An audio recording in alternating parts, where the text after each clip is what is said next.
السلام عليكم ورحمة الله. أخباركم طيبين؟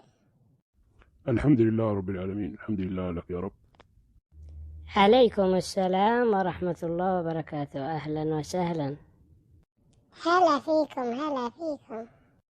عم عبدو، قلت في نصيحة قدمها لنا وللمتابعين لتعم الفائدة للجميع.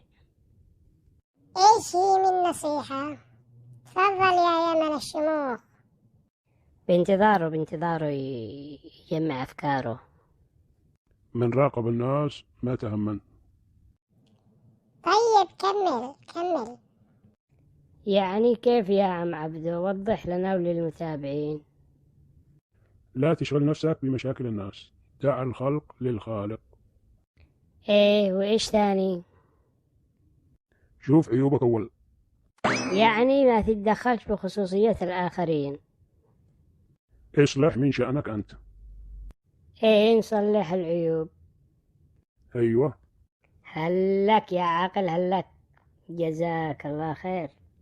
واللسان لا تذكر عورات الناس، كلك عورات وللناس ألسنوا. صحيح، بس الوضع صار انفتاح وثقافة أكبر، والناس صارت ما تناظر في عيوبك. صحيح، لا تتدخل بس في عيوب في خصوصيات الناس، خص نفسك وبس. الناس صارت تناظر في فلوسك بس.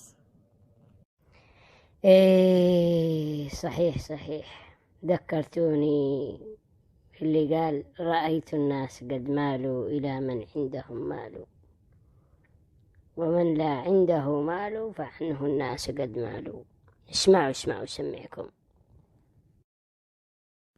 اسمع يا رورو، واسمع يا عم عبدو.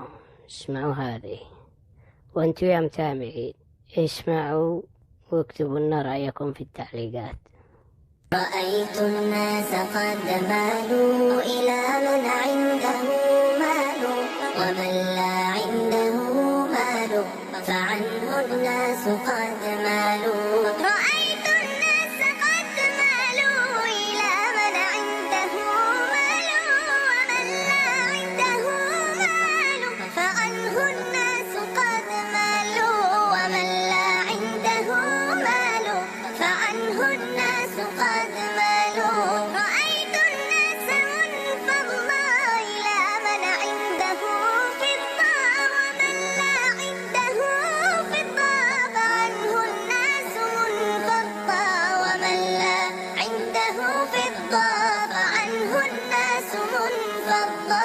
رأيت الناس قد مالوا إلى من عنده مال، ومن لا عنده مال فعنه الناس قد مالوا.